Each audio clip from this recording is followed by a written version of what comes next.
नमस्कार साथियों, आज की इस क्लास में हम करने जा रहे हैं chapter number 4 transformer basic theory.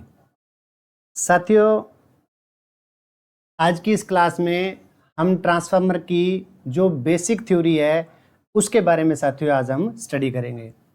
तो साथियों, सबसे पहले मैं आपको ये क्लियर करना चाहता हूँ कि मेरे द्वारा थ्योरी जितनी भी करवाई जा रही है, यानी हर टॉपिक को जैसे transformer, DC motor, DC generator, alternator या बेसिक थ्योरी, साथियों जितनी भी हमारे टॉपिक हैं इलेक्ट्रिकल थ्योरी के, मेरा ये मानना है कि किसी भी टॉपिक को एक बार में क्लियर करना बहुत मुश्किल है।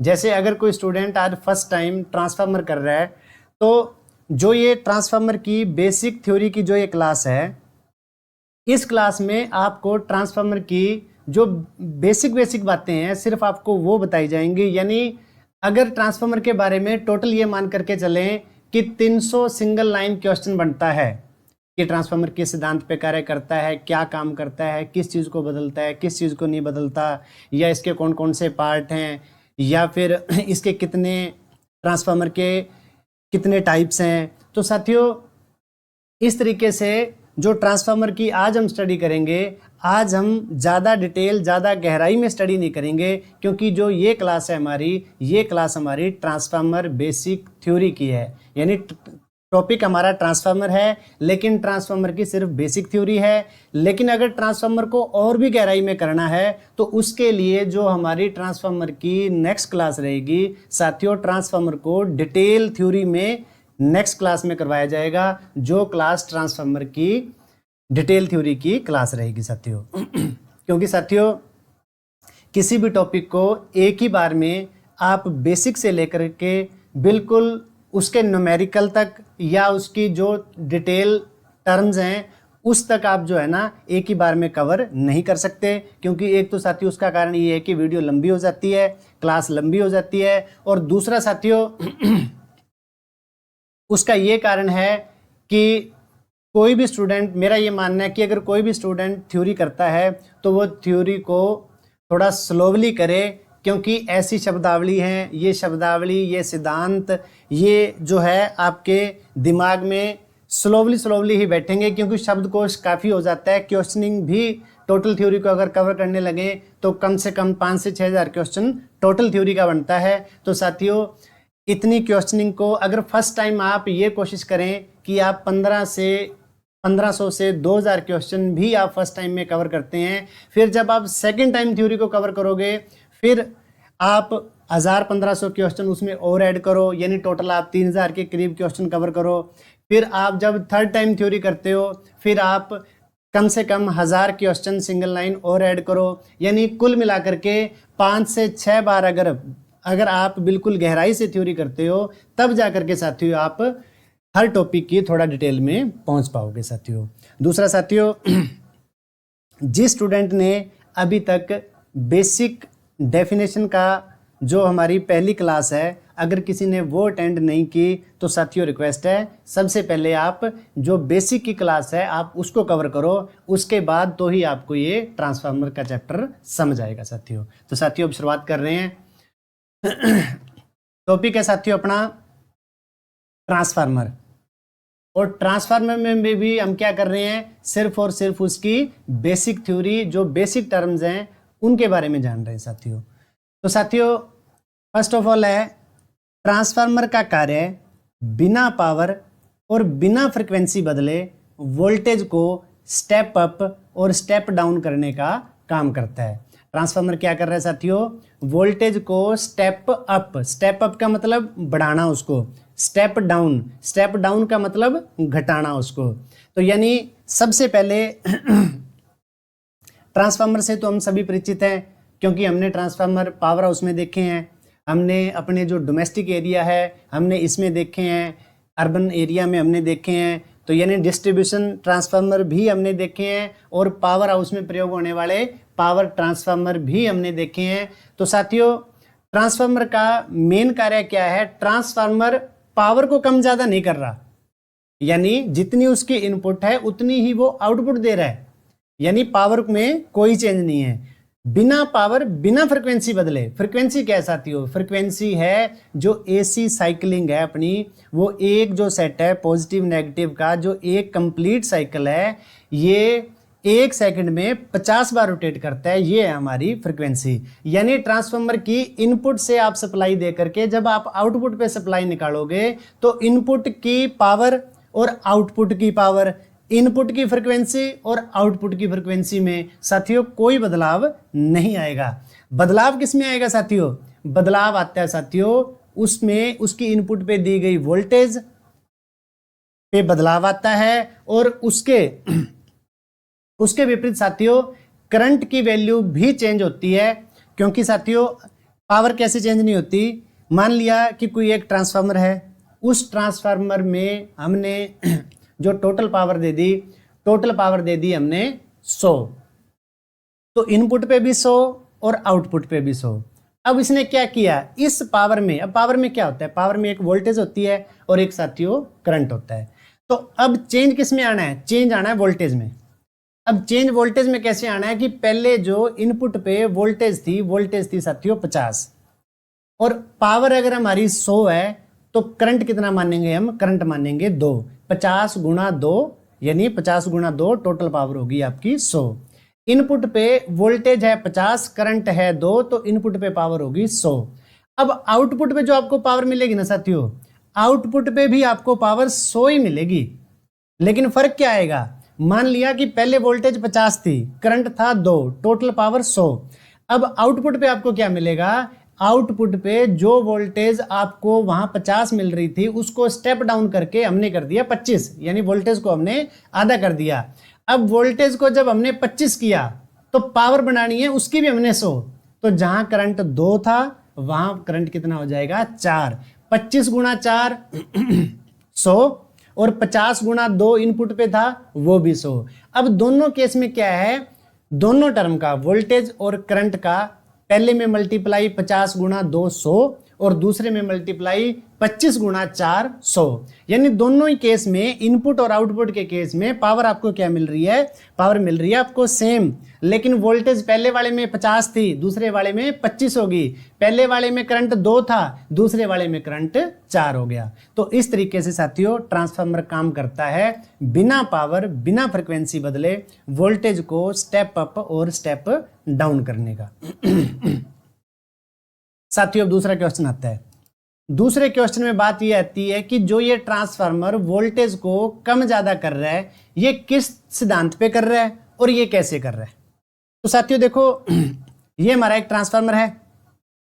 इस ट्रांसफार्मर की हमने प्राइमरी वाइंडिंग को सप्लाई दे दी और सेकेंडरी वाइंडिंग पे हमने लोड जोड़ दिया। ये हमने क्या जोड़ दिया? हमारा लोड जोड़ दिया, किसी कॉलोनी का, किसी एरिया का। तो साथियों प्राइमरी वाइंडिंग में क्या होता है कि जैसे प्राइमरी वाइंडिंग में यहां नंबर ऑफ टर्न बोलते हैं लपेटों की संख्या, जो कुंडलियों की ये संख्या है, लपेटों की जो ये संख्या है, ये इसको बोला जाता है नंबर ऑफ टर्न। इस नंबर ऑफ टर्न में संख्या क्या है? ये नंबर ऑफ टर्न ज्यादा है, ये नंबर ऑफ टर्न कम है। तो संभाविक सी बात है जो यहां वोल्टेज दी गई है, यहां सप्लाई दी गई है, ये सप्लाई क्या कर रही है? ज्यादा फ्लक्स बना रही है। कौन ज्यादा फ्लक्स बना रही है? ये नंबर ऑफ टर्न। अब यहां नंबर ऑफ टर्न 10 हैं, यहां नंबर ऑफ टर्न एग्जांपल के लिए 5 हैं, तो ये 10 वाली वोल्टेज किस में कन्वर्ट होगी? 5 में। तो जब 10 वाली वोल्टेज कन्वर्ट होती है 5 में तो क्या हो गया? यानी वोल्टेज क्या होगी? कम। ये थी आपकी हाई वोल्टेज साइड और ये है आपकी लो वोल्टेज साइड। तो अब वोल्टेज को कम ज्यादा करने का काम किसने किया? प्राइमरी वाइंडिंग और सेकेंडरी वाइंडिंग में जो नंबर ऑफ टर्न का जो रेशियो है, ये नंबर ऑफ टर्न का रेशियो क्या कर रहा है? वोल्टेज को चेंज कर रहा है। वोल्टेज को चेंज कैसे कर रहा है? अगर प्राइमरी में टर्न ज्यादा हैं और सेकेंडरी में कम है तो आपको वोल्टेज सेकेंडरी पे कम मिलेगी। अगर इसी चीज का उल्टा हो कि प्राइमरी पे तो वोल्टेज नंबर ऑफ टर्न क्या थी? कम थी, और सेकेंडरी पे नंबर ऑफ टर्न अगर ज्यादा हो जाए तो सेकेंडरी पे आपको ज्यादा वोल्टेज मिलेगी। तो साथियों कुल मिलाकर बात यह है कि सेकेंडरी पे नंबर ऑफ टर्न अगर ज़्यादा हैं प्राइमरी के मुकाबले तो वोल्टेज ज़्यादा मिलेगी, अगर सेकेंडरी पे नंबर ऑफ टर्न कम है प्राइमरी के मुकाबले तो आपको वोल्टेज कम मिलेगी सेकेंडरी पे। तो ज़्यादा वोल्टेज के लिए आपको सेकेंडरी की नंबर ऑफ टर्न को बढ़ाना पड़ेगा और कम वोल्टेज के लिए आपको सेकेंडरी की नंबर ऑफ टर्न को कम करना पड़ेगा साथियों। तो साथियों इस तरीके से तो ट्रांसफार्मर काम करता है वोल्टेज को कम ज़्यादा करने का। अब ट्रांसफार्मर किस सिद्धांत पे काम करता है? ट्रांसफार्मर का जो सिद्धांत का नाम है म्यूचुअल इंडक्शन के सिद्धांत पर ट्रांसफार्मर कार्य करता है। अब म्यूचुअल इंडक्शन क्या चीज है? वैसे म्यूचुअल शब्द का जो अर्थ है, म्यूचुअल शब्द का अर्थ है किसी दूसरे के द्वारा। एक होता है सेल्फ, सेल्फ शब्द का अर्थ होता है खुद के द्वारा, और म्यूचुअल शब्द का अर्थ होता है किसी दूसरे के द्वारा। यानी हमारा जो ट्रांसफार्मर है वो किस सिद्धांत पे है? Mutual induction. अब इंडक्शन क्या होता है? इंडक्शन क्या होता है साथियों कि जैसे हमने प्राइमरी वाइंडिंग को सप्लाई दी, इस वाइंडिंग के चारों तरफ क्या हुआ? मैग्नेटिक फील्ड पैदा हो गया। अब इस मैग्नेटिक फील्ड में हमने किसी दूसरी कॉइल को ला करके रख दिया, माने इस कॉइल को हमने ला करके इसमें रख दिया। तो अब क्या है, ये जो चुंबकीय फ्लक्स हैं, ये जो मैग्नेटिक लाइंस हैं, ये प्राइमरी वाली लाइन देखो, प्राइमरी में मैग्नेटिक लाइन कैसे पैदा हुई? क्योंकि हमने प्राइमरी को सप्लाई दी। इसकी मैग्नेटिक लाइन क्या कर रही है? इसको टच कर रही है, यानी यहां से मैग्नेटिक लाइन निकल करके सेकेंडरी में, प्राइमरी से मैग्नेटिक लाइन निकल करके सेकेंडरी में। तो क्या हो रहा है कि प्राइमरी में जो मैग्नेटिक लाइंस पैदा हो रही हैं, ये मैग्नेटिक लाइंस क्या कर रही हैं? सेकेंडरी लाइन को कट कर रही हैं। तो जैसे ये सेकेंडरी लाइन को कट कर रही हैं तो अब सेकेंडरी वाइंडिंग में भी क्या हो रहा है? फ्लक्स पैदा हो रहा है। सेकेंडरी वाइंडिंग में भी फ्लक्स पैदा हो रहा है, तो जिसके कारण ये भी एनर्जाइज हो रही है, यानी इसमें भी अब इंडक्शन पैदा हो रहा है। अब देखो, सेकेंडरी वाइंडिंग में जो फ्लक्स पैदा हुआ है, जो इंडक्शन बना है, वो किसके कारण बना है? किसी दूसरे के कारण। किसी दूसरे के कारण मतलब प्राइमरी के कारण। यानी जो हमारा ट्रांसफार्मर है वो किस सिद्धांत पे काम करता है? प्राइमरी को सप्लाई दी जाती है, उसके चारों तरफ इंडक्शन बनता है, और वो इंडक्शन बिना किसी अटैचमेंट के सेकेंडरी में पास होता है, जिससे सेकेंडरी भी एनर्जाइज होकर के सेकेंडरी में भी इंडक्शन पैदा हो जाता है। यानी इस सिद्धांत को क्या कहा जाता है? म्यूचुअल इंडक्शन सिद्धांत।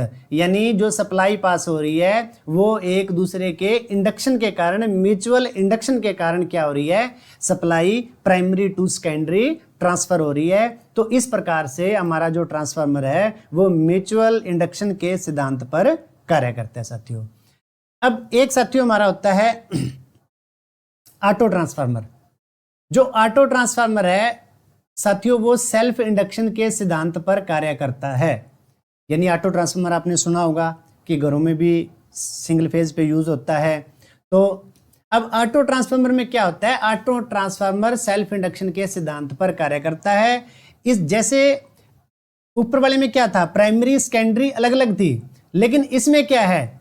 एक ही कॉइल है, उसी कॉइल को हमने प्राइमरी मान रखा है, और उसी कॉइल से ही टेपिंग उठा करके हमने क्या है? उसको सेकेंडरी साइड मान रखा है। तो साथियों इसमें क्या होता है? टेपिंग चेंज होती है। जैसे अगर प्राइमरी का एक सिरा ये, एक सिरा ये, सेकेंडरी का एक सिरा ये, दूसरा सिरा ये है। अब इस दूसरे सिरे को जहां जिस टेप पे आप सेट करोगे ना, आपको वैसी ही वोल्टेज मिलेगी। जैसे एक सिरा तो ये है सेकेंडरी का, अगर इसको इस पॉइंट को हम नीचे ला करके इसके बराबर कर दें तो सेकेंडरी पे वोल्टेज मिलेगी आपको सिर्फ इतनी कॉइलों की। अगर इसको बढ़ा करके यहां तक कर देंगे फिर आपको सेकेंडरी पे वोल्टेज मिलेगी इतनी कॉइलों की।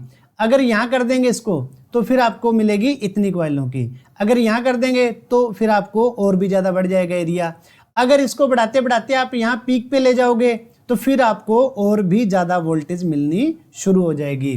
तो यानी ये टेपिंग हम घरों में भी करते हैं। जो हमारे घरों के स्टेबलाइजर होते हैं उसमें जब उसको हम टेपिंग को चेंज करते हैं तो वो tapping same as it is ऐसे ही काम करती है कि क्या होता है? उसमें एक सिंगल वाइंडिंग होती है, सिंगल वाइंडिंग को भी प्राइमरी मान के सेकेंडरी मान करके, यानी इसमें जो इंडक्शन पैदा होता है वो किसी दूसरी कॉइल के कारण नहीं होता, वो सारा का सारा सिर्फ इस कॉइल के खुद के इंडक्शन के कारण ही होता है। इसलिए ऑटो ट्रांसफार्मर किस सिद्धांत पे कार्य करता है? सेल्फ इंडक्शन के सिद्धांत पर कार्य करता है साथियों। तो साथियों ये इसकी प्रैक्टिकली शेप है और ये इसके अंदर का डायग्राम है। तब क्वेश्चन नंबर 4 पे चलते हैं साथियों। सीटी का प्रयोग हाई वैल्यू करंट को नापने के लिए किया जाता है। सिंपल सी बात है साथियों, सीटी माने करंट ट्रांसफार्मर। करंट ट्रांसफार्मर का उपयोग किसके लिए होता है? हाई वैल्यू करंट को नापने के लिए प्रयोग किया जाता है। सिंपल, पहले हम ये जानते हैं कि करंट को नापने के लिए एम्पियर मीटर का प्रयोग होता है, ये हम पहले स्टडी कर चुके हैं। तो करंट को नापने के लिए किसका प्रयोग किया जा रहा है? एम्पियर मीटर का। लेकिन उस एम्पियर मीटर की एक रेंज है, एक सफिशिएंट स्टैंडर्ड है उसका, कि वो सिर्फ उतने एम्पियर तक की वैल्यू के करंट को ही नाप पाएगा।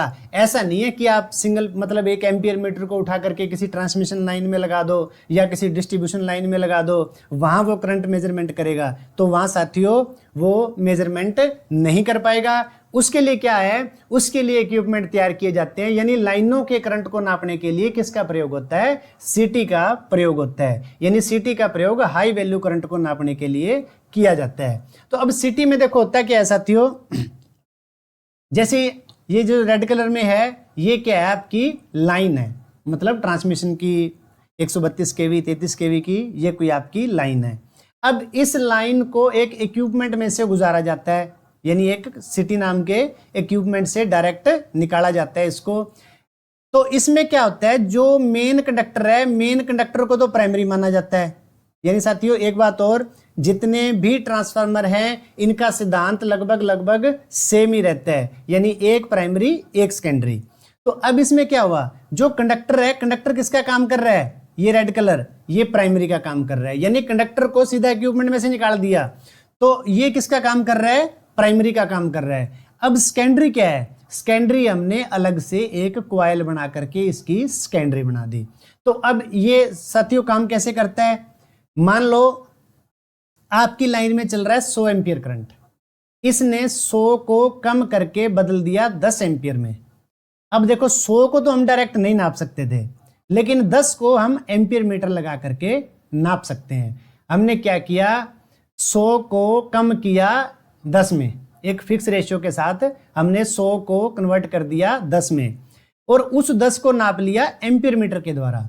लेकिन अब जो हमारा एम्पियर मीटर है ना, वो इस 10 को मल्टीप्लाई करेगा 10 के साथ, 10 के साथ मल्टीप्लाई करके आपको डिस्प्ले पे जो शो करेगा, शो आपको 100 एम्पियर ही करेगा, क्योंकि लाइन में कितना है? 100 एम्पियर, डिस्प्ले पे कितना है? 100 एम्पियर। लेकिन 100 को डायरेक्ट नहीं नाप सकते, उसको पहले एक छोटे रेशो में कन्वर्ट करके पहले उसको मेजरमेंट करेंगे, बाद में उसको डिस्प्ले उसी फॉर्म में करेंगे जो उसकी एक्चुअल फॉर्म है। अगर ऊपर 90 एम्पियर करंट है तो मल्टीप्लाई किससे होना है? 10 के रेशियो से। तो 90 को अगर ऊपर 90 एम्पियर चल रहा है, ये इसको 9 में कन्वर्ट करके मल्टीप्लाई 10 के साथ आपको कितना दिखाएगा? 90 एम्पियर ही दिखाएगा। तो इस तरीके से क्या काम करती है? हमारी सीटी काम करती है साथियों। इसके बाद है पीटी। पीटी है पोटेंशियल ट्रांसफार्मर। पोटेंशियल ट्रांसफार्मर का उपयोग हाई वैल्यू वोल्टेज को नापने के लिए किया जाता है। जिस प्रकार से हाई वैल्यू करंट को डायरेक्ट हम एम्पियर मीटर के द्वारा नहीं नाप सकते, उसी प्रकार से हाई वैल्यू वोल्टेज को हम डायरेक्ट वोल्ट मीटर के द्वारा नहीं नाप सकते। उसको नापने के लिए क्या करने पड़ेगा साथियों में, कि जो हाई वैल्यू करंट है, उस हाई वैल्यू जो वोल्टेज है, हाई वैल्यू वोल्टेज को पहले हम कन्वर्ट करेंगे लो वोल्टेज में, लो वोल्टेज वैल्यू से उसकी मेजरमेंट करेंगे, और फिर वो सेम प्रोसेस, यानी जो डिस्प्ले पे शो होगा उतनी ही वैल्यू की वोल्टेज आपको डिस्प्ले पे शो होगी जो आपकी लाइन में एक्चुअल चल रही है। यानी सीटी और पीटी एक तरीके से दोनों का प्रोसेस सेम है, यानी हाई को पहले लो में कन्वर्ट करना, फिर उसको छोटे इक्विपमेंट के साथ नापना, और फिर उसको डिस्प्ले पे उतना ही दिखाना जितना लाइन के ऊपर चल रहा है। अब साथियों जो सीटी है, सीटी के इंटरनल डायग्राम तो साथियों ये है, सीटी का जो इंटरनल डायग्राम है वो तो साथियों ये है, लेकिन साथियों सीटी जो दिखने में होती है ना, दिखने में साथियों सीटी इस प्रकार से होती है, दिखने में सीटी इस प्रकार से दिखती है, ये इसकी शेप है। अब पीटी का जो इंटरनल डायग्राम है, डायग्राम तो साथियों ये है, ये एक लाइन जा रही है, इस लाइन से आपने दो कनेक्टर उठाए और उसको पीटी के प्राइमरी में दे दिया, आगे ये पीटी की सेकेंडरी होगी। इस प्रकार से इसने हाई वैल्यू वोल्टेज को कम में कन्वर्ट करके आपको डिस्प्ले पे आपकी वोल्टेज की वैल्यू दिखा दी। अब पीटी की इंटरनल शेप तो साथियों मैंने आपको बताया कि ये है, और पीटी जो है दिखने में साथियों इस प्रकार की दिखती है, प्रैक्टिकल शेप है ये इसकी। ये साथियों सीटी है, ये दिखने में प्रैक्टिकल शेप पीटी है, और ये है आपका पावर ट्रांसफार्मर। इसके बाद साथियों नेक्स्ट है अपना ऑटो ट्रांसफार्मर का उपयोग वोल्टेज को ऑटोमेटिक स्टेप अप और स्टेप डाउन करने के लिए प्रयोग किया जाता है। तो साथियों जो ऑटो ट्रांसफार्मर हैं वो वोल्टेज को ऑटोमेटिक एडजस्ट करते हैं। वोल्टेज को ऑटोमेटिक एडजस्ट करने के लिए हम किसका प्रयोग कर रहे हैं? ऑटो ट्रांसफार्मर का प्रयोग कर रहे हैं। अब बात आती है ट्रांसफार्मर की। ट्रांसफार्मर में साथियों हम पहले स्टडी कर चुके हैं कि ट्रांसफार्मर में कुल 2 वाइंडिंग होती हैं। ये देखो, एक है ये प्राइमरी वाइंडिंग और एक ये है सेकेंडरी वाइंडिंग। अब ये होता है जो येलो कलर का जो ये आपको दिख रहा है, ये पूरा का पूरा क्या होता है साथियों? ये हमारा एक तरीके से मेन टैंक होता है। अब इस मेन टैंक में क्या है, एक ये जो चोरस टाइप है, ये एक तरीके से एक सांचा है, डायरेक्ट भाषा में कहीं तो ये एक फ्रेम है, एक सांचा है। इस फ्रेम को यहाँ बॉडी के साथ फिक्स किया जाता है, और इसे बॉडी के साथ फिक्स करने के बाद इसके ऊपर वाइंडिंग को सेटअप किया जाता है, वाइंडिंग को किया जाता है, वाइंडिंग को रखा जाता है। अब प्राइमरी वाइंडिंग ये है और सेकेंडरी वाइंडिंग ये है। अब वाइंडिंग का सेटअप बनाने के लिए या सेटअप रखने के लिए किसका प्रयोग होता है? कोर का प्रयोग किया जाता है। तो दूसरा, प्राइमरी टू सेकेंडरी फ्लक्स को रास्ता प्रदान करने के लिए भी किसका प्रयोग किया जाता है? कोर का प्रयोग किया जाता है। अब प्राइमरी से जब वायर बाहर बाहर जा रही है, या सेकेंडरी से वायर बाहर जा रही है, तो ये बॉडी के साथ टच ना हो, इसके लिए क्या किया जाता है? इसके लिए बुशिंग का प्रयोग किया जाता है। यानी जो दिखने में ये शेप होती है, ये किसकी शेप होती है? बुशिंग की शेप होती है। अब ट्रांसफार्मर के ये साइड में जो पाइप लगी होती है, इनको कहा जाता है कूलिंग पाइप। क्या कहा जाता है इनको? कूलिंग पाइप कहा जाता है। तो इसके अलावा साथियों जो ये पाइप लगी हुई है, इस पाइप को कहा जाता है एक्सप्लोजन वेंट। क्या कहा जाता है इसको? Explosion went. दूसरा साथियों, ट्रांसफार्मर के ऊपर आपको एक चीज दिखाई देती है, जैसा कि एक छोटा टैंक बना होता है। इस छोटे टैंक को क्या कहा जाता है? कंजर्वेटर टैंक कहा जाता है। ये देखो, इसमें जो तेल का सतर है, वो तेल का सतर एक तरीके से आधा तेल का ये कंजर्वेटर भरा होता है। अब इस कंजर्वेटर का क्या काम है? ये कंजर्वेटर क्या कर रहा है? अगर तो ये खुद कितना है तेल से? आधा भरा हुआ। अगर ट्रांसफार्मर में तेल की कमी हो जाए तो ये क्या करेगा? जो इस वाला तेल है, जो आधा कंजर्वेटर ये तेल से भरा हुआ है, ये तेल किस में आ जाएगा? मेन टैंक में आ जाएगा, और तेल की कमी पूरी हो जाएगी। दूसरा, अगर ज्यादा हीटेड होने पे, ज्यादा गर्मी होने पे, ज्यादा टेम्परेचर होने पे अगर ये तेल फैल जाए, क्योंकि ट्रांसफार्मर पूरा का पूरा तेल से भरा होता है, और तेल का काम क्या है? इंसुलेशन प्रोवाइड करवाना, ठीक है जी, या कूलिंग प्रोवाइड करवाना किसका काम है? तेल का काम है। बिना तेल ट्रांसफार्मर आपका डैमेज हो जाएगा। तो साथियों, तेल की कमी को पूरा करेगा कंजर्वेटर, और दूसरा क्या करेगा कि अगर तेल एक्सपेंड हो जाता है, फैल जाता है हीट की वजह से, तो इस तेल को जगह भी देगा ताकि ट्रांसफार्मर में ब्लास्ट ना हो। जैसे ये तेल बढ़े तो ये ऊपर की तरफ जाए, और ये जो खाली जगह है, ये खाली जगह इसको क्या है? जगह देने का काम करे। यानी जो कंजर्वेटर है वो तेल की कमी को पूरा करता है और तेल के फैलाव को जगह देता है। अब इसके टॉप से ही एक पाइप निकाल करके, यहाँ कंजर्वेटर के टॉप से पाइप निकाल करके यहाँ लगाया जाता है ब्रीदर। इस ब्रीदर का क्या काम है? इन सभी इक्विपमेंट की आपको आगे वीडियो में अच्छी अच्छी शेप देखने को मिलेंगी, जिससे आपको इन छोटे छोटे इक्विपमेंट की पहचान करने में आसानी होगी साथियों। तो अब ये जो पाइप के थ्रू ये क्या लगा हुआ है, एक ब्रीदर।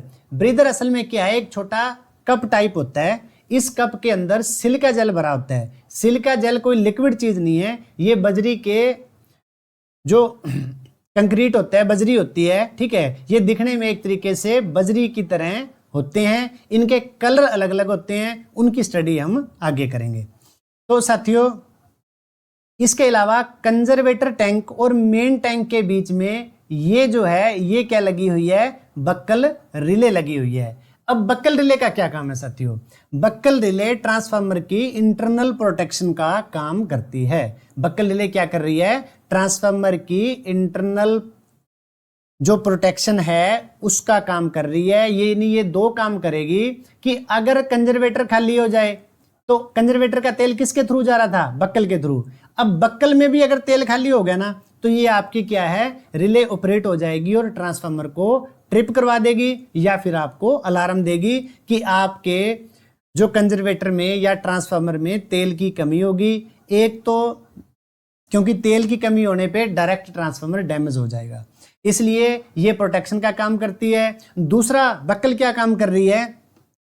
बक्कल हमारी जो है इंटरनल फॉल्ट पैदा होने पर, जैसे क्या है कि वाइंडिंग में कहीं हल्का शॉर्ट सर्किट हो जाता है, वो शॉर्ट सर्किट क्या करेगा?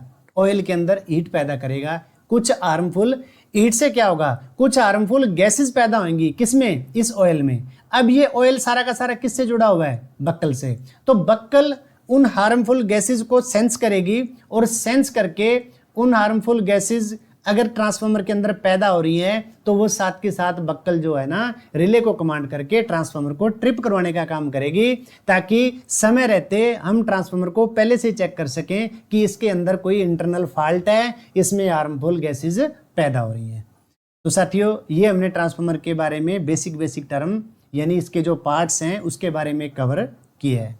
इसके बाद साथियों, सिंपल क्वेश्चन है, ट्रांसफार्मर की वाइंडिंग के नाम हमने अभी क्लियर किया है कि एक प्राइमरी है और दूसरी है हमारी सेकेंडरी वाइंडिंग।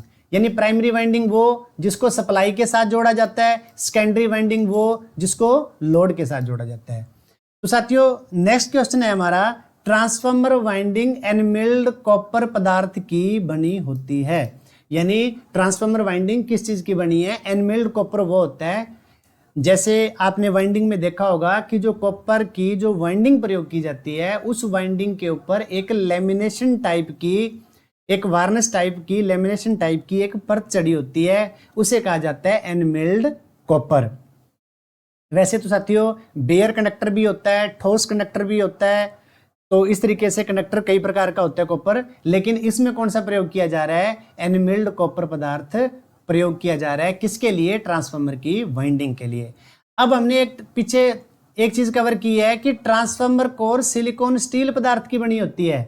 ट्रांसफार्मर की कोर क्या थी? जिसके ऊपर प्राइमरी और सेकेंडरी वाइंडिंग को सेट किया गया है, रखा गया है, और यानी वाइंडिंग को हम डायरेक्ट तेल में तो छोड़ नहीं सकते, तो उसके लिए हमने क्या किया? एक फ्रेम तैयार किया, उस फ्रेम को फिक्स किया और उस फ्रेम के ऊपर हमने प्राइमरी और सेकेंडरी वाइंडिंग को सेट किया था, यानी इसको। तो यानी ये जो फ्रेम है, ये फ्रेम क्या है? कोर। ये कोर किस पदार्थ की बनी होती है? हमारा ये क्वेश्चन है, कोर किस पदार्थ की बनी होती है? सिलिकॉन स्टील पदार्थ की बनी होती है। अब कोर बनाने के लिए एक स्पेशल प्रकार का पदार्थ प्रयोग किया जाता है, cold rolled grain oriented steel.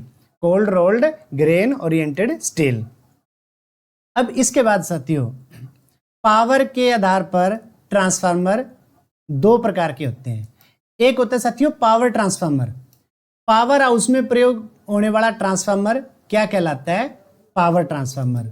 और दूसरा साथियों, गली मोहल्ले, जो डोमेस्टिक एरिया, अर्बन एरिया है, उसमें जो ट्रांसफार्मर प्रयोग होता है, जो पोल के ऊपर ट्रांसफार्मर लगे होते हैं, उन ट्रांसफार्मर को कहा जाता है डिस्ट्रीब्यूशन ट्रांसफार्मर, क्योंकि वो सप्लाई को डिस्ट्रीब्यूट करने का काम करते हैं साथियों। इसके बाद साथियों, नेक्स्ट हमारा क्वेश्चन है, कोर के आधार पर ट्रांसफार्मर तीन प्रकार के होते हैं। साथियों, जो हमने पीछे कोर का जिक्र किया था कि जो ट्रांसफार्मर की वाइंडिंग को सेटअप करने के लिए कोर का प्रयोग किया जाता है, तो वो कोर जो हमारी 3 प्रकार की होती है। एक कोर होती है कोर टाइप यानी ये, एक होती है शेल टाइप यानी ये, और तीसरी होती है हमारी बेरी टाइप। बेरी टाइप की शेप जो है साथियों इस प्रकार से दिखने में होती है। तो कोर के आधार पर ट्रांसफार्मर 3 प्रकार के, कोर टाइप, शेल टाइप और बेरी टाइप। पावर के आधार पर ट्रांसफार्मर 2 प्रकार के, पावर ट्रांसफार्मर और दूसरा है आपका डिस्ट्रीब्यूशन ट्रांसफार्मर साथियों। इसके बाद आता है साथियों फेज के आधार पर। फेज के आधार पर ट्रांसफार्मर 2 प्रकार के होते हैं। एक होता है साथियों सिंगल फेज ट्रांसफार्मर और दूसरा होता है साथियों 3 फेज ट्रांसफार्मर। यानी जो सिंगल फेज सप्लाई के लिए ट्रांसफार्मर प्रयोग किया जाता है वो है हमारा सिंगल फेज ट्रांसफार्मर, और जो 3 फेज सप्लाई के लिए ट्रांसफार्मर प्रयोग किया जाता है वो होता है हमारा 3 फेज ट्रांसफार्मर। इसके बाद साथियों नेक्स्ट क्वेश्चन है इंस्ट्रूमेंट ट्रांसफार्मर के नाम। इंस्ट्रूमेंट होता है उपकरण, उपकरण होते हैं जो किसी भी क्वांटिटी को नापने के लिए काम आते हैं, किसी मतलब क्वांटिटी मात्राओं को नापने के लिए काम आते हैं, वो होते हैं हमारे इंस्ट्रूमेंट ट्रांसफार्मर। अब इंस्ट्रूमेंट ट्रांसफार्मर पीछे हमने स्टडी किए हैं। एक होता है करंट ट्रांसफार्मर जिसे क्या कहते हैं हम सिटी, एक है हमारा करंट ट्रांसफार्मर जिसे हम कहते हैं सिटी। ये किसको हाई वैल्यू करंट को नापने के लिए प्रयोग किया जाता है। दूसरा है साथियों पोटेंशियल ट्रांसफार्मर। पोटेंशियल ट्रांसफार्मर यानी हाई वैल्यू वोल्टेज को नापने के लिए किसका प्रयोग किया जाता है, पोटेंशियल ट्रांसफार्मर का प्रयोग किया जाता है। तो फेज के आधार पर सिंगल फेज और 3 फेज, और इंस्ट्रूमेंट ट्रांसफार्मर जो हैं इंस्ट्रूमेंट के आधार पर ट्रांसफार्मर 2 प्रकार के हैं, करंट ट्रांसफार्मर और पोटेंशियल ट्रांसफार्मर साथियों।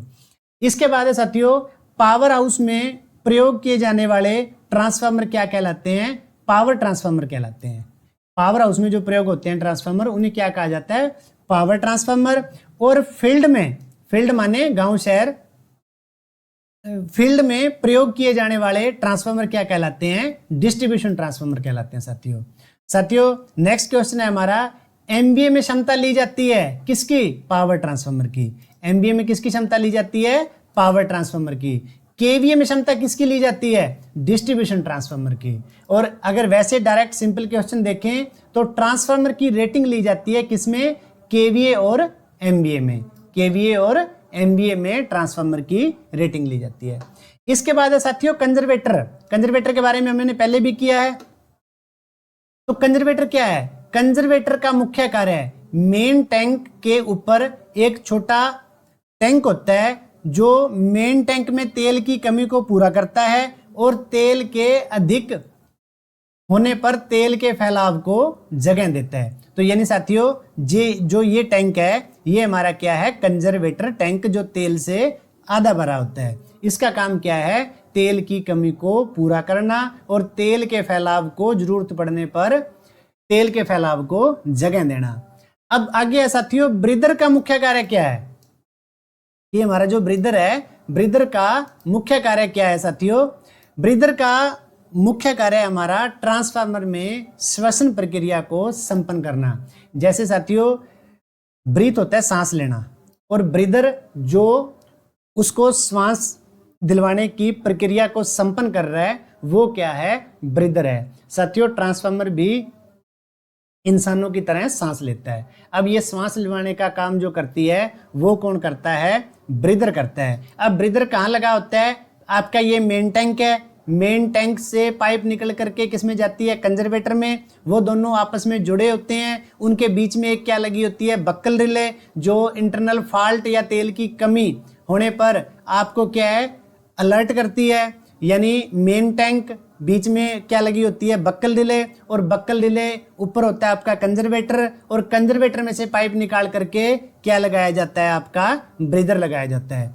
अब ब्रीदर कैसे श्वसन प्रक्रिया को संपन्न करता है, ब्रीदर के अंदर सिलिका जेल भरा होता है। सिलिका जेल इस तरीके से ये आपका ब्रीदर है, और ब्रीदर के अंदर ये बजरी के जो कण होते हैं उस टाइप की शेप का ये सिलिका जेल होता है। जेल माने ये कोई लिक्विड नहीं है, ये बजरी के जो कण होते हैं उसकी तरह साथियों ये होता है। तो अब जो ये है सिलिका जेल है, ये सिलिका जेल भरा होता है किसके अंदर, ब्रीदर के अंदर। अब क्या होता है, जब ट्रांसफार्मर श्वास लेता है तो श्वास लेता है तो एयर किस में से पास होती है, तो साथियों इसी ब्रीदर में से पहले एयर पास होती है, यानी नीचे यहाँ एक कीप टाइप लगी होती है। तो जो वो एयर जाएगी वो एयर किस में से पास होकर के जाएगी, वो साथियों एयर पहले इन बजरी के कण यानी सिलिका जेल में से पास होकर के किसके अंदर जाएगी, ट्रांसफार्मर के अंदर जाएगी। अब इसने क्या काम किया, जैसे साथियों हमारी श्वसन प्रक्रिया को संपन्न कौन करवा रहा है, नाक। तो हमारा नाक क्या करवा रहा है, हमारी श्वसन प्रक्रिया को संपन्न करवा रहा है। तो ब्रीदर भी ट्रांसफार्मर का एक तरीके से नाक का ही काम करता है।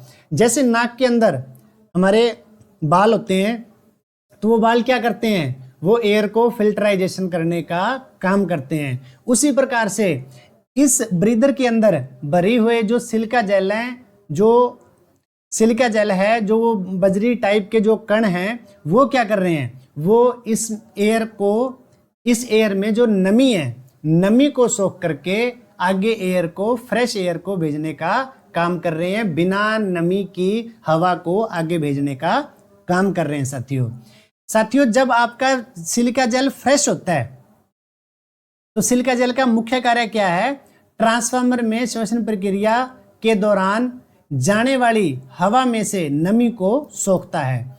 तो जब स्टार्टिंग में फ्रेश होता है सिलिका जेल, तब उसका कलर क्या होता है, तब उसका कलर नीला होता है इस प्रकार से। और जब उपयोग करने के बाद सिलिका जेल का कलर क्या हो जाता है, क्या हो जाता है साथियों, हल्का गुलाबी या सफेद, यानी इस प्रकार का साथियों।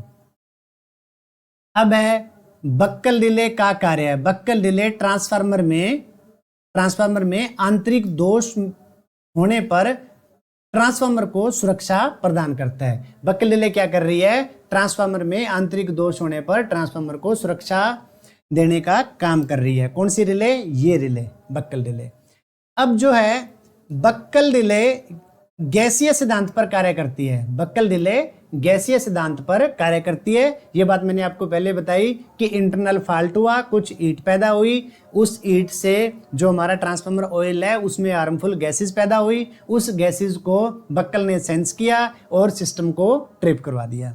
तो इस हिसाब से क्या है कि जो बक्कल रिले है वो गैसीय सिद्धांत पर कार्य करती है। अब नेक्स्ट क्वेश्चन है हमारा, जो बक्कल्स रिले है ये ट्रांसफार्मर में मेन टैंक और कंजर्वेटर के बीच में लगी होती है। किसके बीच में लगी है, बक्कल रिले।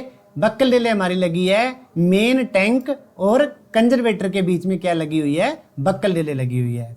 अब है ट्रांसफार्मर बुशिंग का कार्य है लाइव पार्ट को ट्रांसफार्मर की बॉडी से अलग करना, यानी लाइव पार्ट को ट्रांसफार्मर की बॉडी से अलग करना। अब लाइव पार्ट क्या है, ये ऊपर से जो वायर आ रही हैं ये लाइव पार्ट है जिसमें सप्लाई हो, ये ट्रांसफार्मर की बॉडी है। अब इसको अलग करने के लिए क्या किया हमने, ये इंसुलेटिंग मटेरियल की हमने बुशिंग बना दी और वायर को ट्रांसफार्मर के नजदीक से क्रॉस नहीं करवाया, किसके थ्रू करवाया है, इस बुशिंग के थ्रू हमने ट्रांसफार्मर में इनपुट पे भी और आउटपुट पे भी दोनों जगह हमने वायर को भेजा है साथियों। अब क्या है, नेक्स्ट क्वेश्चन है हमारा, ट्रांसफार्मर बुशिंग जो है, जो ये बुशिंग है ये किस पदार्थ की बनी होती है, इंसुलेटिंग पदार्थ यानी पोर्सलिन पदार्थ की बनी होती है साथियों। अब इसके बाद है साथियों एक्सप्लोजन वेंट का कार्य ट्रांसफार्मर में अधिक दबाव पैदा होने पर उसे रिलीज करता है। ये क्या है हमारा एक्सप्लोजन वेंट। एक्सप्लोजन वेंट का साथियों डायग्राम में आप देख सकते हो, मैंने आपको ये ट्रांसफार्मर के ऊपर एक छोटी पाइप बताई थी, ये क्या है, ये एक्सप्लोजन वेंट है। यानी ट्रांसफार्मर के अंदर अगर ज़्यादा गैस बने, ज़्यादा प्रेशर बने तो उस केस में क्या है कि ये जो एक्सप्लोजन वेंट है यहाँ एक परत लगी होती है, वो परत एक तरीके से फट जाती है और जो गैस है रिलीज हो जाती है और ट्रांसफार्मर ब्लास्ट होने से बच जाता है साथियों। इसके बाद है साथियों अगला क्वेश्चन है हमारा पीआरवी। पीआरवी होती है प्रेशर रिलीज वॉल्व। ये ऊपर एक ट्रांसफार्मर के ऊपर, पावर ट्रांसफार्मर के ऊपर एक वॉल्व लगा होता है साथियों। जितनी चीजें बताई जा रही हैं ये सारी की सारी चीजें किस में लगी होती हैं, ये सारी की सारी चीजें पावर ट्रांसफार्मर में ही मैक्सिमम होती हैं। डिस्ट्रीब्यूशन ट्रांसफार्मर में होना थोड़ा कम संभावना रहती है। इसके बाद नेक्स्ट क्वेश्चन साथियों डिस्ट्रीब्यूशन ट्रांसफार्मर का वोल्टेज रेशियो। यानी जो गली मोहल्ले में ट्रांसफार्मर होते हैं उनकी इनपुट तो होती है 11 केवी और आउटपुट होती है 415 वोल्ट। यानी उनको जो पावर हाउस से लाइन आती है अपने गांव तक, उसमें कितनी सप्लाई होती है 11 केवी और उसकी जो आउटपुट होती है वो कितनी होती है 415 वोल्ट। इसके बाद है नेक्स्ट क्वेश्चन साथियों, लाइटनिंग अरेस्टर का कार्य है। लाइटनिंग अरेस्टर का क्या कार्य है साथियों? आसमानी बिजली को अरेस्ट कर सर्किट को सुरक्षा प्रदान करना। अब क्या है, किसी भी पावर हाउस में सबसे पहला जो इक्विपमेंट लगाया जाता है वो इक्विपमेंट लगाया जाता है LA lightning arrester. Lightning arrester का एक सिरा जुड़ा होता है सप्लाई से और दूसरा सिरा जुड़ा होता है किससे साथियों? जमीन से, अर्थ से। अगर आपके सर्किट में किसी भी एंड से अगर आसमानी बिजली गिर करके सर्किट में आती है तो लाइटनिंग अरेस्टर क्या करेगा? उसको ट्रांसफार्मर में नहीं जाने देगा, उसको आपकी सिटी में भी नहीं जाने देगा। किस में जाएगी वो लाइटनिंग? सबसे पहले आपके एलए में आएगी और एलए क्या है? Lightning arrester. वो उस सप्लाई को, उस आसमानी बिजली को अर्थ में पहुंचाने का काम करेगा। अब साथियों नेक्स्ट क्वेश्चन है, कंजर्वेटर में तेल का लेवल कितना होता है? 1/4। वैसे मैंने सिंपल भाषा में ऊपर ये बोला था कि ये आधा भरा होता है, लेकिन ये 1/4 तो बिल्कुल कंपलसरी है, इतना तेल तो कंजर्वेटर में होना चाहिए। दूसरा साथियों, इनपुट सप्लाई से जुड़ी जो वाइंडिंग होती है उसे कहा जाता है प्राइमरी वाइंडिंग। दूसरा साथियों, लोड से जुड़ी वाइंडिंग को क्या कहते हैं? Secondary winding. आगे है ड्रेन वॉल्व। ड्रेन वॉल्व का क्या कार्य है? जैसे साथियों घरों में या बड़ी पत्थर की टंकियां होती हैं अपनी, उन टंकियों के नीचे एक मतलब बंद करके एक वाल लगा दिया जाता है ताकि जब भी हमने टंकी को साफ करना हो हम उस वाल को खोल करके पूरा पानी और गंदगी जो भी है हम बाहर निकाल सकते हैं। वो बिल्कुल उस टंकी की निचली सतह पे होता है। तो उसी प्रकार से ट्रांसफार्मर में भी एक ड्रेन वॉल्व होता है। ट्रांसफार्मर के अंदर पूरे तेल को बाहर निकालने के लिए किसका प्रयोग होता है? ड्रेन वॉल्व का प्रयोग होता है। इसके बाद है साथियों, 3 फेज सिस्टम के कनेक्शन 2 प्रकार से किए जाते हैं। अब देखो, एक होता है स्टार कनेक्शन, एक होता है डेल्टा कनेक्शन। अब स्टार और डेल्टा जो कनेक्शन है इसमें क्या होता है, जैसे 3 फेज ट्रांसफार्मर है कोई, अब 3 फेज की जो प्राइमरी वाइंडिंग है और 3 फेज की जो सेकेंडरी वाइंडिंग है, दोनों में ही जो वाइंडिंग प्रयोग की गई है, प्राइमरी में भी 3 फेज, सेकेंडरी में भी 3 फेज। इसका मतलब प्राइमरी में भी कॉइल के 3 सेट और सेकेंडरी में भी कॉइल के 3 सेट। अब 3-3 सेट हैं तो एक सेट के 2 सिरे कॉइल के निकलेंगे, ठीक है। तो एक अगर 3 सेट हैं तो एक सेट के अगर 2 सिरे निकल रहे हैं तो आपके पास प्राइमरी साइड में कितनी वायर बाहर आएंगी? आपके पास प्राइमरी साइड में आएंगी 6 वायर और सेकेंडरी साइड भी आएंगी आपको पास 6 वायर। लेकिन उन 6 वायर को जोड़ना किससे होता है? 3 फेज सप्लाई से। यानी वाइंडिंग के सिरे हैं 6 और सप्लाई 3 फेज सप्लाई के सिरे हैं 3। 6 को 3 से जोड़ने का जो एक तरीके से सिस्टम बनाया गया है वो हमारे होते हैं स्टार कनेक्शन और delta connection. In star delta को या और पीछे जितने भी टॉपिक आ रहे हैं इनको और ज़्यादा गहराई में करने के लिए साथियों, जैसे मैंने स्टार्टिंग में बताया था कि ये चीज़ें सारी करवाई जाएंगी जब डिटेल ट्रांसफार्मर का जो चैप्टर है वो डिटेल कंसेप्ट के साथ किया जाएगा। आज सिर्फ हम ट्रांसफार्मर से इंट्रोड्यूस हो रहे हैं, इंट्रोडक्शन कर रहे हैं सिर्फ। इसके बाद है साथियों, ट्रांसफार्मर की प्राइमरी और सेकेंडरी वाइंडिंग के बीच प्रतिरोध क्या होता है? अनंत होता है। यानी क्वेश्चन क्या है, ट्रांसफार्मर की प्राइमरी वाइंडिंग और सेकेंडरी वाइंडिंग के बीच जो प्रतिरोध है, गैप बहुत ज्यादा है तो प्रतिरोध भी क्या होएगा? बहुत ज्यादा होएगा, क्योंकि दोनों आपस में जुड़े नहीं हुए। तो प्रतिरोध क्या होएगा साथियों? अनंत होएगा। प्राइमरी वाइंडिंग और सेकेंडरी वाइंडिंग में प्रतिरोध क्या होता है? अनंत होता है। ट्रांसफार्मर में 2 प्रकार के लॉसेज होते हैं साथियों। पहली बात तो ये है कि लॉसेज क्या है?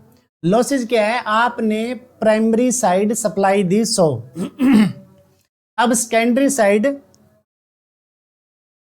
आपको सप्लाई मिली है 98, यानी जितनी आपने प्राइमरी पे दी, इनपुट पे दी, उतनी आपको आउटपुट नहीं मिल रही। तो 2 का क्या हो रहा है? 2 का हो रहा है लॉस। लॉस किस रूप में हो रहा है? अब जब कोई भी इलेक्ट्रिकल मशीन चलती है तो वो क्या होती है? हीट होती है। अब हीट होने में क्या होता है? उसके अलग अलग पार्ट गर्म होते हैं। देखो वाइंडिंग गर्म होगी पहले तो, यानी वाइंडिंग हीट हो रही है। दूसरा उसकी जो आउटर बॉडी है, आउटर बॉडी भी उसकी हीट हो रही है। अब देखो जो 2% का लॉस था एक तरीके से, वो क्या है, कुछ परसेंट पावर खपत होगी वाइंडिंग के गर्म होने में, क्योंकि उसकी तो गर्म होने के बाद तो वो लॉस ही है, ठीक है। कुछ परसेंट पावर लॉस हो गया वाइंडिंग के गर्म होने में, और कुछ परसेंट पावर लॉस हो गया उसकी बॉडी के गर्म होने में। यानी बॉडी के गर्म होने में जो पावर लॉस हो रहा है उसे कहा जाता है आयरन लॉस, और वाइंडिंग किसकी बनी है, कॉपर की। कॉपर के गर्म होने में जो पावर लॉस हो रहा है वो क्या है, हमारा कॉपर लॉस। तो इसके अलावा ट्रांसफार्मर के तापमान को नापने के लिए टेम्परेचर गेज का प्रयोग किया जाता है। और दूसरा, ट्रांसफार्मर का ऑयल लेवल नापने के लिए ऑयल गेज का प्रयोग किया जाता है। सिंपल चीजें हैं। सीवीटी की परिभाषा है कैपेसिटर वोल्टेज ट्रांसफार्मर। ट्रांसफार्मर का पावर फैक्टर किस पे डिपेंड करता है, जिस प्रकार का उसके ऊपर लोड जोड़ा जाएगा उसी प्रकार ही ट्रांसफार्मर का जो पावर फैक्टर है वो डिपेंड करेगा। इंडक्टिव लोड जोड़ रहे हो, कैपेसिटिव लोड जोड़ रहे हो, रेजिस्टिव लोड जोड़ रहे हो, जैसा लोड जोड़ा जाएगा वैसे ही ट्रांसफार्मर का पावर फैक्टर रहेगा। इसके बाद नेक्स्ट क्वेश्चन है साथियों, ट्रांसफार्मर में जो तेल प्रयोग किया जाता है, तेल का कार्य क्या है, क्या कर रहा है तेल, इंसुलेशन और कूलिंग प्रदान करता है। क्या करता है, एक तो इंसुलेशन प्रोवाइड करता है और दूसरा कूलिंग मतलब ट्रांसफार्मर को ठंडा रखने का काम करता है। अब साथियों ये शॉर्ट फॉर्म है। पहली है एयर सर्किट ब्रेकर एसीबी, उसके बाद है जीसीबी गैस सर्किट ब्रेकर, उसके बाद है ओसीबी ऑयल सर्किट ब्रेकर, उसके बाद है वीसीबी वैक्यूम सर्किट ब्रेकर। साथियों जैसे हम घरों में एमसीबी प्रयोग करते हैं, एमसीबी में क्या होता है कि एमसीबी नॉर्मल ओपन क्लोज करने के लिए भी काम करती है। यानी एमसीबी को आप डाउन करके आप घर में काम कर सकते हो, यानी उससे उसे ओपन भी कर सकते हो और सर्किट को क्लोज भी कर सकते हो। और दूसरा क्या है कि अगर सिस्टम में फॉल्ट हो जाए तो ऑटोमेटिक एमसीबी सिस्टम को ट्रिप भी करवा देती है, यानी सुरक्षा का काम भी कर रही है और ऑन ऑफ का भी काम कर रही है। उसी प्रकार से साथियों पावर हाउस में जो आपकी लाइनें आती हैं, उन लाइनों को ऑन ऑफ करने के लिए जिस एमसीबी टाइप यानी इक्विपमेंट का प्रयोग किया जाता है वो हमारे ये इक्विपमेंट हैं, air circuit breaker, gas circuit breaker, oil circuit breaker और वैक्यूम सर्किट ब्रेकर। अब इनको हम डिटेल में करेंगे कि ये कैसे कैसे काम करते हैं, वो हम करेंगे जब हम ट्रांसमिशन और डिस्ट्रीब्यूशन चैप्टर को कवर करेंगे साथियों। इसके बाद है साथियों ACSR, सबसे इंपॉर्टेंट है साथियों।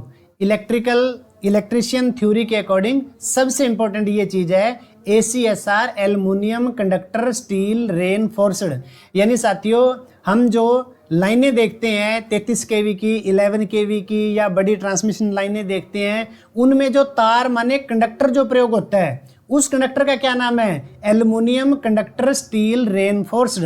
यानी ऊपर तो एल्युमिनियम की अलग अलग वायर होती हैं और बीच में क्या है, स्टील वायर प्रयोग की जाती है, इसलिए इसका नाम है aluminium conductor steel reinforced.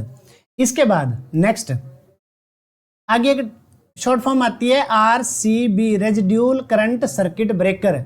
Residual होता है शेष बचे करंट को खत्म करने के लिए जिस सर्किट ब्रेकर का प्रयोग किया जाता है उसे कहा जाता है residual current circuit breaker. Circuit breaker के चैप्टर में इसको भी हम डिटेल से करेंगे साथियों। तब तक आप सिर्फ इतना ध्यान रखें कि जो RCCB की फुल फॉर्म है वो है रेजिड्यूल करंट सर्किट ब्रेकर। अब इसके बाद नेक्स्ट बड़ा इंपॉर्टेंट है साथियों XLP क्या है, आपने देखा होगा कि पावर हाउस से जब सप्लाई बाहर निकल करके एच पोल तक सप्लाई जाती है तो वो किसके द्वारा, एक मोटी केबल के द्वारा जाती है। तो साथियों जो वो केबल है, देखो हमने लाइनों में प्रयोग होने वाले कंडक्टर के बारे में आज जिक्र किया, उसका नाम है ACSR। और अब है जो केबलें प्रयोग होती हैं वहां बड़ी मतलब 11 kV 33 kV के लिए जो केबल प्रयोग होती है उस केबल का क्या नाम है, XLPE केबल होती है। उसकी फुल फॉर्म होती है क्रॉस लिंक्ड पॉली एथिलीन। इसके बाद नेक्स्ट है साथियों, नेक्स्ट है PTW, PTW की फुल फॉर्म क्या है? Permit to work. ये परमिट टू वर्क क्या होता है? किसी भी लाइन पर काम करने से पहले सब स्टेशन में जाकर के उस लाइन को बंद करवाना और उस VCB को रिकॉर्ड आउट करवा करके लिखित में लेना कि हम इस लाइन पर काम करने जा रहे हैं और ये लाइन बंद है, उसे कहा जाता है PTW, परमिट टू वर्क। इसके बाद नेक्स्ट है साथियों, नेक्स्ट है अपना RCCB, residual current circuit breaker, residual current circuit breaker. और उसके बाद नेक्स्ट है अपना RCC क्या है? Reinforce cement concrete. यानी ये क्या है? ये कहा जाता है साथियों, जैसे हमने कंडक्टर के बारे में पढ़ा पहले कि जो कंडक्टर प्रयोग होता है उसे क्या कहा जाता है? ACSR। जो केबल प्रयोग होती है उसे कहा जाता है XLP केबल। अब जो पोल प्रयोग होते हैं, जिसको हम पत्थर वाले पोल बोल देते हैं, जो वो पोल प्रयोग होते हैं उन पोलों का नाम है RCC पोल। RCC पोल का मतलब है रेनफोर्स सीमेंट कंक्रीट। नेक्स्ट है साथियों ओवरहेड लाइन। ओवरहेड लाइन यानी सिर के ऊपर से जो जाने वाली लाइनें हैं उन्हें कहा जाता है ओवरहेड लाइन। अंडरग्राउंड लाइन, जमीन के अंदर से जो लाइनें गुजरती हैं केबल के थ्रू या डक्टिंग के थ्रू, उन्हें कहा जाता है अंडरग्राउंड लाइन। इसके बाद है साथियों जियो स्विच। जियो स्विच की फुल फॉर्म क्या है? Gang operated switch. Gang operated switch साथियों वो स्विच है, गैंग ऑपरेटेड स्विच वो स्विच है साथियों जिस स्विच में क्या है, जैसे हम अपने डोमेस्टिक में बोल देते हैं कि घोड़ा स्विच, यानी स्विच काट करके आप क्या है उस ट्रांसफार्मर की सप्लाई को कर सकते हो, या फिर आगे जाने वाली लाइन के किसी एक पोर्शन को डेड करके आप, मतलब आगे वाले पोर्शन को डेड करके सिर्फ सप्लाई को पीछे वाले पोर्शन तक ही रखना है, तो वो जो जिसे हम घोड़ा स्विच बोल देते हैं देसी भाषा में, तो उसे कहा जाता है गैंग ऑपरेटेड स्विच। इसके बाद है IDMT। क्या होती है? IDMT एक रिले होती है भाई, डेफिनेट मिनिमम टाइम रिले, यानी मिनिमम टाइम में सिस्टम को ट्रिप करवाने का काम कौन करती है? रिले करती है। जैसे साथियों एक फ्यूज है, फ्यूज के बाद प्रोटेक्शन के लिए MCB है, MCB के बाद प्रोटेक्शन के लिए रिले है। तो रिले किस में काम करती है? रिले क्विक ऑपरेशन में काम करती है, मिनिमम टाइम लेती है। फ्यूज ज्यादा टाइम लेता है, MCB उससे कम टाइम लेती है, रिले उससे भी कम टाइम लेती है। नेक्स्ट है साथियों PP होता है पर्सनल प्रोटेक्टिव इक्विपमेंट, यानी वो इक्विपमेंट जो आपकी सुरक्षा के लिए प्रयोग किए जाते हैं। आपकी सुरक्षा के लिए क्या है? Helmet, gloves, shoes. इस तरीके से जो हमारी सेफ्टी बेल्ट, यानी हमारी पर्सनल प्रोटेक्शन के लिए जिन इक्विपमेंटों का हम प्रयोग करते हैं वो है हमारे PPE, पर्सनल प्रोटेक्टिव इक्विपमेंट। एक होती है NCT क्या है साथियों? न्यूट्रल करंट ट्रांसफार्मर, यानी स्टार कनेक्शन को जमीन के साथ जोड़ने के लिए किसका प्रयोग किया जाता है? न्यूट्रल करंट ट्रांसफार्मर का प्रयोग किया जाता है। इसको हम डिटेल में करेंगे ट्रांसफार्मर की नेक्स्ट वीडियो में। इसके बाद है साथियों, इसके बाद है जैसे प्रतिरोध की वैल्यू होती है, निम्न मान के प्रतिरोध, मध्यम मान के प्रतिरोध और उच्च मान के प्रतिरोध। अब मान लो कोई एक वायर है, उसका प्रतिरोध है 0.5 ओम। एक कोई ऐसा इक्विपमेंट, ऐसी वायर है, ऐसी केबल है जिसका जो प्रतिरोध है, ठीक है, वो है 20 ओम या 50 ओम। एक है जिसका क्या है प्रतिरोध है बहुत ज्यादा वैल्यू कितनी? मेगा ओम में। तो मेगा ओम उच्च मान के प्रतिरोध को किस में नापा जाता है? Mega ohm. अब इनकी सबकी वैल्यू है। निम्न मान के प्रतिरोध की वैल्यू क्या है? 1 ओम से कम। मध्यम मान के प्रतिरोध की वैल्यू 1 से 100 और उच्च मान के प्रतिरोध की वैल्यू कितनी है? 1 मेगा ओम से अधिक। तो साथियों नेक्स्ट है निम्न मान के प्रतिरोध को नापा किससे जाता है? केल्विन ब्रिज मेथड से। साथियों एक ही क्लास में सारे के सारे आपको ब्रिज क्लियर किए जाएंगे, जैसे भी नेक्स्ट क्लासेस आपकी आती रहेंगे। तो इसके बाद है साथियों मध्यम मान के प्रतिरोध को किसके द्वारा नापा जाता है? व्हीटस्टोन ब्रिज के द्वारा। उच्च मान के प्रतिरोध को नापा जाता है मैगर के द्वारा। अब कैपेसिटेंस होता है कैपेसिटर का, इंडक्टर होता है कॉइल का, इंडक्टेंस होता है कॉइल का।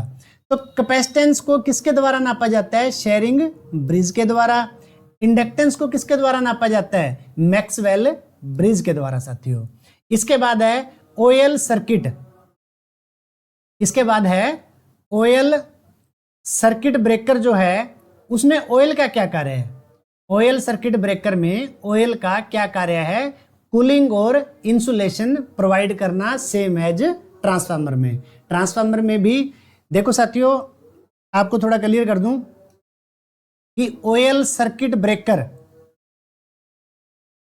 क्या होता है कि जब 11 केवी लाइन को पावर हाउस से डिस्कनेक्ट किया जाता है या उसे क्लोज किया जाता है तो क्या होता है, जब तीनों फेज आपस में अलग होते हैं या आपस में जुड़ते हैं तो उस पॉइंट पे बहुत ज्यादा स्पार्किंग होती है।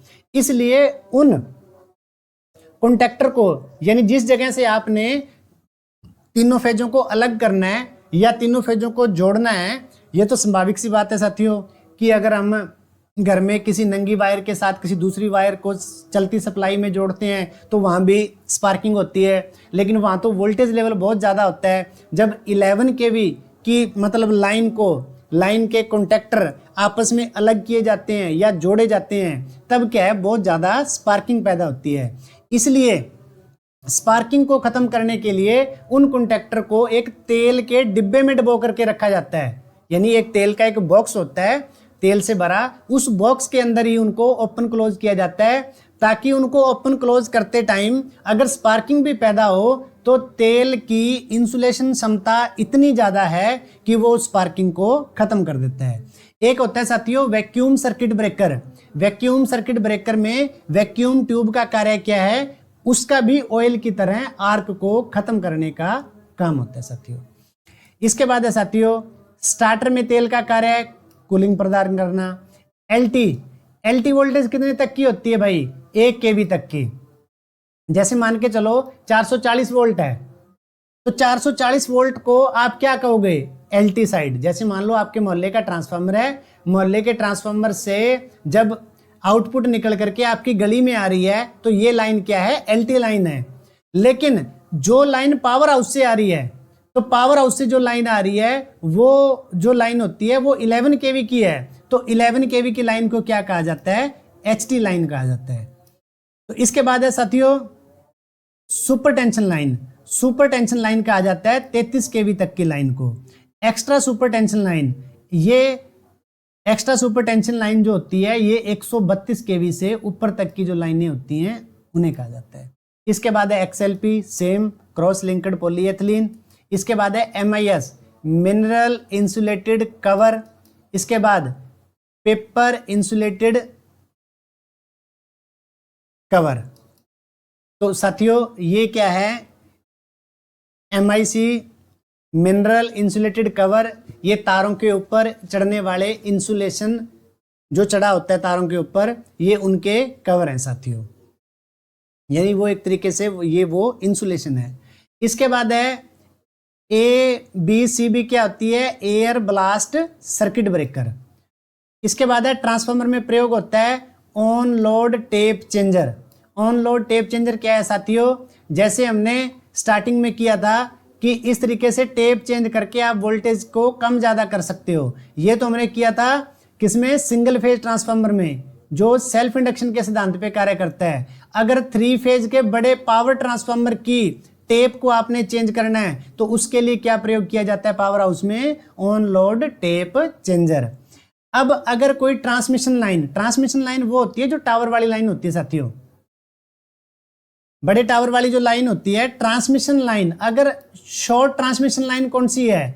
जो 80 किलोमीटर तक की लाइन होती है वो होती है short transmission line. Medium transmission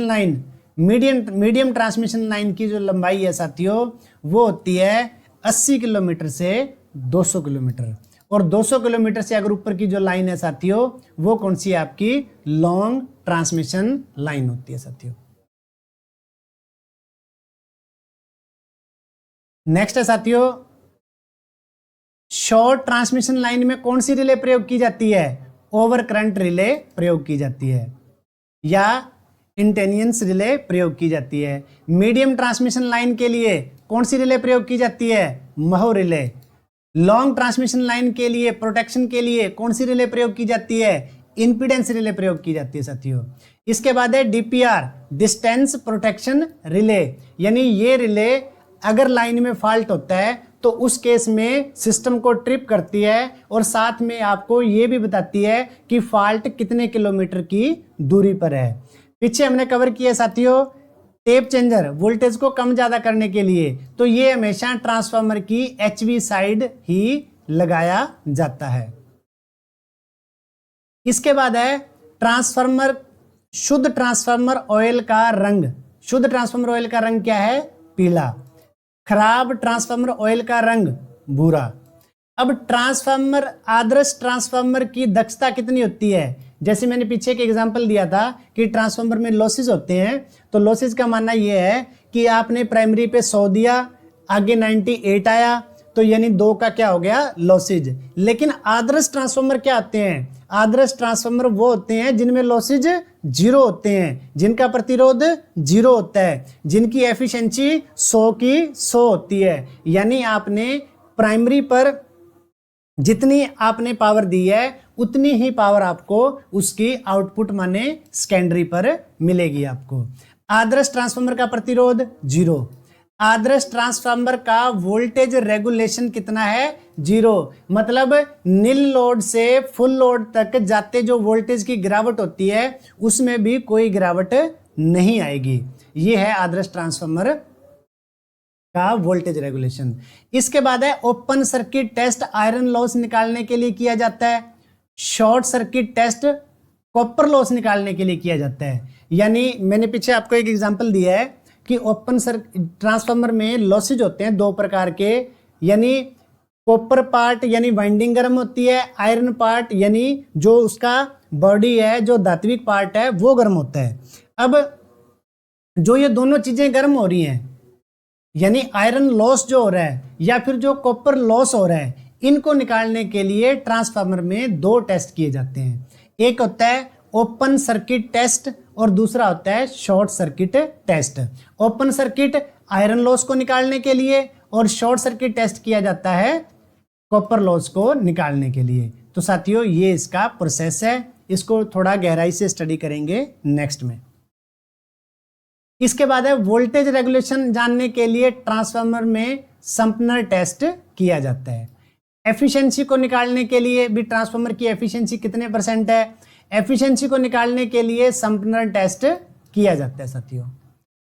अब इसके बाद है नेक्स्ट, संपनर टेस्ट को बैक टू बैक टेस्ट भी कहते हैं। संपनर टेस्ट को बैक टू बैक टेस्ट भी कहा जाता है। अब है ट्रांसफार्मर में हमने नमी ना जाए उसके लिए हमने क्या किया? उसके लिए हमने ब्रीदर का प्रयोग किया। ब्रीदर में हमने सिलिका जेल रखी। सिलिका जेल क्या कर रही है? उसकी नमी को सोख रही है। लेकिन फिर भी साथियों अगर किसी कारणवश नमी ट्रांसफार्मर में चली जाए तो वो क्या करेगी? उसकी इंसुलेशन प्रॉपर्टी को कम कर देगी, जिसमें ट्रांसफार्मर के डैमेज होने के, खराब होने के चांसेस ज्यादा हो जाते हैं। तो साथियों ट्रांसफार्मर ऑयल में नमी को जांचने के लिए, ट्रांसफार्मर ऑयल में नमी को जांचने के लिए किसका प्रयोग किया, कौन से टेस्ट किया जाता है? क्रैकल टेस्ट परफॉर्म किया जाता है। इसके बाद है ट्रांसफार्मर ऑयल की इंसुलेशन क्षमता को जांचने के लिए किसका प्रयोग किया जाता है? ब्रेकडाउन वोल्टेज यानी बीडीवी टेस्ट परफॉर्म किया जाता है। बीडीवी टेस्ट किसके लिए परफॉर्म किया जाता है? ट्रांसफार्मर ऑयल की इंसुलेशन क्षमता जानने के लिए। अब है साथियों सबसे अधिक फ्लक्स लीकेज किसमें होता है? कोर प्रकार में। जैसे मैंने आपको स्टार्टिंग में ट्रांसफार्मर की 3 कोर बताई। सबसे पहले कोर टाइप, शेल टाइप और बेरी टाइप। सबसे ज्यादा लीकेज, सबसे ज्यादा लॉसेज किसमें होते हैं? कोर प्रकार की कोर में। सबसे कम फ्लक्स लीकेज किसमें होता है? बेरी प्रकार की कोर में साथियों। नेक्स्ट है साथियों पावर ट्रांसफार्मर की अधिकतम दक्षता कितनी होती है? 100%। और डिस्ट्रीब्यूशन यानी जो डोमेस्टिक अर्बन एरिया में जो ट्रांसफार्मर प्रयोग किए जाते हैं फील्ड एरिया में, उनकी जो अधिकतम दक्षता कितनी होती है? 50%। यानी पावर ट्रांसफार्मर से अगर आपने ज़्यादा से ज़्यादा एफिशिएंसी लेनी है तो उस पे 100 का 100 लोड डाल करके आपको चलाना चाहिए। डिस्ट्रीब्यूशन ट्रांसफार्मर की अगर आपने ज़्यादा से ज़्यादा दक्षता माने एफिशिएंसी प्राप्त करनी है तो आप उसके ऊपर सिर्फ 50% लोड डालो। इसके बाद है साथियों, स्टार कनेक्शन में लाइन वोल्टेज बराबर होती है √3 फेज वोल्टेज। स्टार कनेक्शन में लाइन करंट बराबर होता है फेज करंट के। आगे डेल्टा कनेक्शन में लाइन वोल्टेज बराबर होती है फेज वोल्टेज के, और आगे डेल्टा कनेक्शन में लाइन करंट बराबर होता है √3 गुणा फेज करंट। साथियों, जो स्टार डेल्टा का जो कंसेप्ट है ये अलग से स्टार डेल्टा का एक चैप्टर टाइप है, यानी उस कंसेप्ट के काफ़ी क्वेश्चन हैं, तो उसमें साथियों एक साथ आपको करवा दिया जाएगा। अब है कंजर्वेटर 2/3 तेल का भरा होता है, कंजर्वेटर 1/3 तेल का खाली होता है। साथियों ये वैसे लग रहा है ये सारे के सारे ऑब्जेक्टिव से उठाए हुए क्वेश्चन है जो सिंगल लाइन में मैंने कन्वर्ट कर रखे हैं, क्योंकि जब ये ऐसे क्वेश्चन ऑब्जेक्टिव यानी 4 ऑप्शन में आते हैं ना, तब दिमाग खुलता है कि कितना तेल से भरा होता है और कितना तिहाई तेल से खाली होता है। साथियों अब है ट्रांसफार्मर ऑयल की डाइलेक्ट्रिक स्ट्रेंथ कितनी होती है? 33 kV पर mm, यानी पर mm की मोटाई से अगर आप 33 kV वोल्ट भी पास करोगे वो भी पास नहीं होनी चाहिए। इतनी अच्छी इंसुलेटिंग प्रॉपर्टी होती है किसकी? ट्रांसफार्मर ऑयल की। ट्रांसफार्मर पावर राशि को तो क्या करता है? ट्रांसफर करता है, प्राइमरी टू सेकेंडरी। ट्रांसफर करना, डायरेक्ट उसको पास करना। और ट्रांसफार्मर वोल्टेज और करंट राशियों को क्या करता है? कन्वर्ट करता है। यानी वोल्टेज बढ़ गई तो करंट कम, करंट बढ़ गया तो वोल्टेज कम। यानी ट्रांसफार्मर वोल्टेज और करंट राशियों को कन्वर्ट करता है। ट्रांसफर किसको करता है? पावर को। ट्रांसफार्मर पावर और फ्रीक्वेंसी दोनों राशियों को कन्वर्ट नहीं करता, यानी इनको नहीं बदलता। बदलता किसको है? ट्रांसफार्मर वोल्टेज और करंट सिर्फ दोनों राशियों को बदलता है। साथियों आज के ट्रांसफार्मर के इस बेसिक चैप्टर में हमने जो किया, आपने कम से कम 2 से 3 बार इस क्लास को कवर करना है। और दूसरा साथियों मेरा ये सुझाव है कि अगर किसी साथी का ये क्वेश्चन है कि जो ये आप डाटा करवा रहे हो ये डाटा कहाँ से मिलेगा, तो साथियों मेरा सजेशन फिलहाल आपको यही है कि आप खुद के नोट्स प्रिपेयर करो, क्योंकि अभी एग्ज़ाम को काफ़ी टाइम है। जब तक एग्ज़ाम आएगा उससे पहले आप जो है अच्छे से अपने खुद के नोट्स बना करके इन चीज़ों को बहुत अच्छे तरीके से कवर कर सकते हो। तो साथियों ट्रांसफार्मर को और गहराई से और डिटेल में जानने के लिए मिलते हैं ट्रांसफार्मर की नेक्स्ट वीडियो में।